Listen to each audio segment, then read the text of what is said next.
কি হয়েছে ইনু? এভাবে কাঁদছিস কেন? যদি আমাদের নিজের বন্ধু হয়ে প্লিজ বল। দেখ আমরা কখনো কোনো কথা গোপন করিনি। তা আশা করব আজ তুইও করবি না। ইয়ানা তাদের ধীরে ধীরে সবকিছু খুলে বলে। একটা রায়হানের কি কম ছিল যে আরেকটা রায়হানের আমদানি হলো? এমনি এই বেটার জন্য শান্তি নেই, এ আবার কোন ভেজাল? আচ্ছা, আচ্ছা ইনু, তুই কি ছেলেটাকে চিনিস? না, মুখ দেখতে পাইনি, অন্ধকার ছিল। আর রাতে যখন আসে তখন আমি ঘুমিয়ে থাকি। তাহলে বুঝবো কিভাবে কে ছিল? তবে আমরা লোকটাকে একটা উপায়ে ধরতে পারি। কি উপায়? তারপর ইয়ানা সবাইকে নিজের প্ল্যানের কথা বলে। তাহলে মিশন স্টার্ট। কেন জানি না, অজানা একটা ভয় করছে। যদি ছেলেটা বুঝতে পেরে যায়, পরে তোদের কোনো ক্ষতি করে তখন। আরে চাপ নিস না, কিছু হবে না। হবে হয়তো কোনো বখাটে, পিঠে কয়েকটা পড়লে এমনি ঠিক হয়ে যাবে। ঠিক বলেছিস। তাহলে এখন আমরা যাই, রাতে আসবো। তারপর আয়াত সবাইকে নিজের প্ল্যানের কথা বলে। বলে সবাই চলে গেল। কোনো একটা বন্ধ ঘরে চেয়ারের সাথে হাত পা বাঁধা অবস্থায় পড়ে আছে তিনটি ছেলে। উহুম, বন্ধ ঘর বললে ভুল হবে, একটা নরকের মতো, যার চারপাশে মাংসের পচা গন্ধ, চারিদিকের দেওয়ালে রক্তের ছোপ, মেঝে স্যাঁতসেঁতে যেখানে বিভিন্ন পোকার বসবাস। দেখলে যে কারোর গা গুলিয়ে আসবে। ছেলেগুলো বারবার বাঁচার জন্য অনুরোধ করছে। এক একটার অবস্থা খুবই খারাপ। কারো চোখ তুলে নেওয়া হয়েছে, তো কারোর হাত পা কেটে দেওয়া হয়েছে। ছেলেগুলোর গগনবিতারী চিৎকারেও সামনে থাকা মানুষটার কোনো হেলদোল নেই। সে নিজের শাস্তি দিতে ব্যস্ত। স্যার, আমাদের ছেড়ে দিন। আমরা আর কখনো ওকে বিরক্ত করব না। স্যার, আমরা জানতাম না উনি আপনার কিছু হয়। হ্যাঁ স্যার, আমরা জানলে আর কখনো ওনার সীমানায় আসতাম না। ছেড়ে দিন আমাদের। সামনে থাকা ব্যক্তিটির চোখ দুটি লাল, কিন্তু শান্ত গলায় বলে, জানিস তো, অগ্নি চৌধুরীর কাছে ক্ষমা বলে কোনো শব্দ নেই। তোর আমার কলিজায় হাত বাড়িয়েছিলে, সে হাত থাকবে ভেবেছিস? বলে এক কোপে প্রথম ছেলেটির হাত শরীর থেকে হাত আলাদা করে দেয়। পরপর সবগুলোর একই অবস্থা করে। ছেলেগুলো চিৎকার দিয়ে মাটিতে লুটিয়ে পড়ে। আরিফ, লাশগুলো কুকুর দিয়ে খাওয়া। আর রায়ান, আমার সাথে চল। রায়ান তারা সবাই এসবে অভ্যস্ত হয়ে পড়েছে, কিন্তু আজ অনেক দিন পরে এমন নির্মম মৃত্যু দেখেছে। কোনো বড় কারণ ছাড়া তো হতে পারে না। রায়ান যেন ওদের এই মৃত্যুতে একটা ঘোরের মধ্যে চলে যায়। আহান কিছু দূরে গিয়ে দেখে রায়ান এক জায়গায় দাঁড়িয়ে আছে। কি রে, এখানে থাকার প্ল্যান আছে? তাহলে বল, এখানে রেখে যাই। আহানের এই ঠান্ডা মাথায় হুমকি রায়ানের জান যায় যায় অবস্থা। এই জায়গায় তো নাকি কাপড় দিয়েও থাকা যায় রে, বমি চলে আসে। আর এখানে থাকা অসম্ভব। রায়ান একটু হাসার অভিনয় করে বলে, আরে কি যে বলিস না, আমি এখানে থাকতে যাবো কেন? তোর এই জঘন্য টর্চার সেল কি মানুষে থাকা যায় নাই? এ দেখলেই বমি আসে। ঠিক আছে, তুই এইখানেই থেকে যা। এমনিতেই অনেকদিন ধরে ভাবছিলাম তোকে এখানে রেখে যাব। তাহলে আজ রেখে যায়, কি বলিস?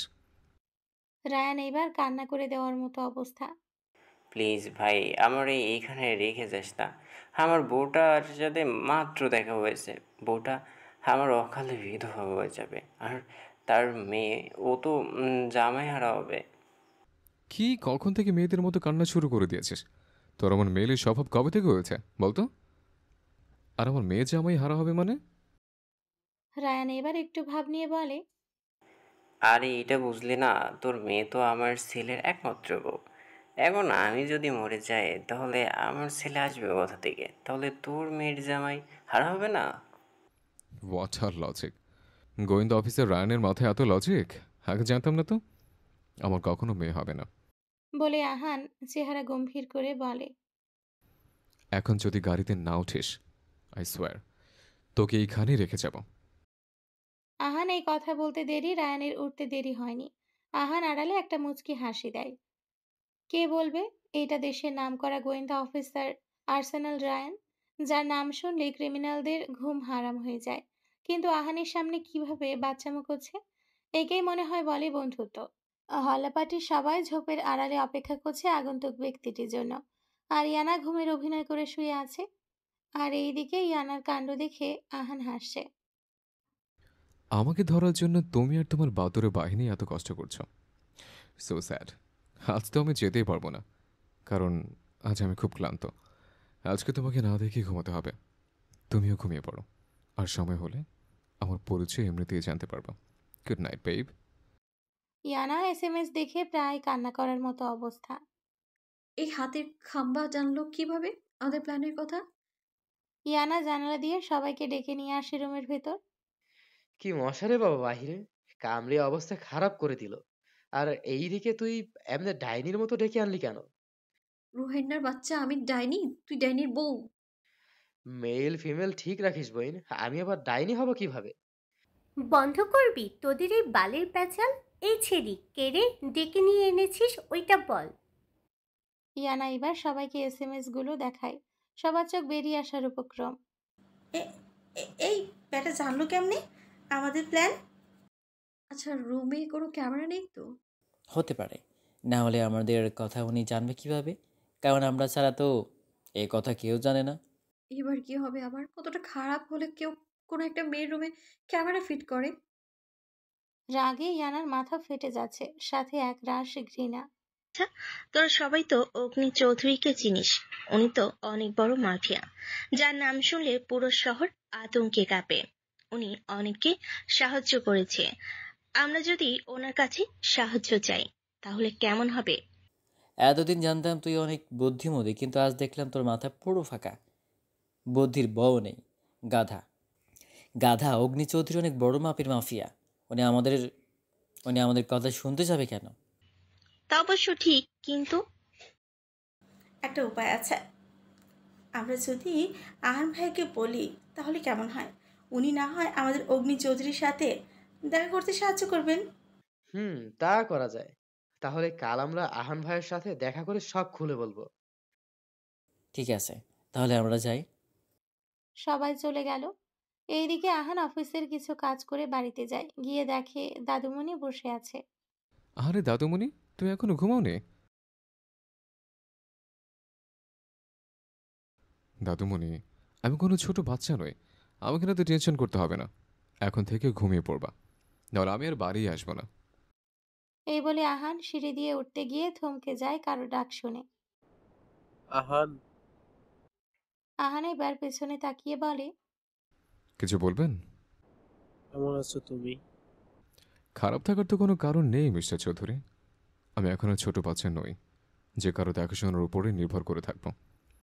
সাজিদ চৌধুরী খুব ভালো করে বুঝতে পেরেছেন এই কথাটা আহান তাকে খোঁচা মেরে বলেছে।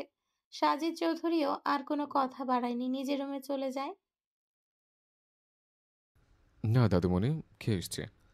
এই বলে আহান নিজের রুমে চলে যায়। আকাশ, রোহান, আরোরা, ইয়ানা, সুমায়া, আয়াত এরা সবাই অপেক্ষা করছে আহানের জন্য, কিন্তু আহানের এখনো আসার নাম নেই। আহান ভাইয়া আসবে তো? আরে আসবে আসবে, আর একটু অপেক্ষা করি। এই তো আহান ভাই আসছে। ইস, কি হ্যান্ডসাম! দেখলে 1000 বছর তাকিয়ে থাকতে ইচ্ছে হয়। থাক, মানা করলো কে? ঠিক তখনই আহান তাদের সামনে এসে দাঁড়িয়ে বলে, কেমন আছো তোমরা? কি যেন ডেকেছ, বলো। আসলে ভাইয়া একটা বাদর খোঁজ করতে। হোয়াট? বাদরের খোঁজ করতে মানে? আসলে বাদর না ভাইয়া, বাদররূপী লেজবিহীন মানুষ। আসলে ইয়ানাকে খুব বিরক্ত করছে কয়েকদিন ধরে। তাদের কথা শুনে আহান এইবার কাশতে শুরু করে। আহান ওই মনে হয় প্রথম ব্যক্তি যে কিনা নিজে দাঁড়িয়ে থেকে নিজের নামে এত প্রশংসা শুনছে। আহানের কাশি দেখে ইয়ানা ব্যাগ থেকে পানি বের করে দেয়। এই নিন, এটা খেয়ে নিন। না, লাগবে না, আমি ঠিক আছে।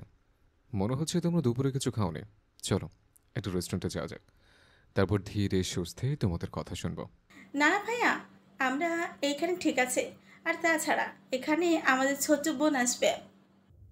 আমি এসে গেছি আরু আপু। এই তো এসে গেছে রুই মাছ। আসেন, আপনার জন্য অপেক্ষা করছি। রোয়ানা এবার আহানকে লক্ষ্য করে, মুখ আপনা আপনি হা হয়ে যায়। এত সুন্দর ছেলে ওর সামনে দাঁড়িয়ে আছে ভাবতে খুশিতে আত্মহারা। আর ওরা রোয়ানার অবস্থা দেখে খোঁচা মেরে বলে, রুই মাছ এইভাবে তাকাতে নি বোন, উনি আহান ভাইয়া। রুয়ানা এবার বুঝতে পারে তাহলে এই আহান ভাইয়া। সত্যি ছেলেটা অনেক স্মার্ট। রোয়ানা এবার নিজেকে স্বাভাবিক করে বলে, আসসালামু আলাইকুম ভাইয়া।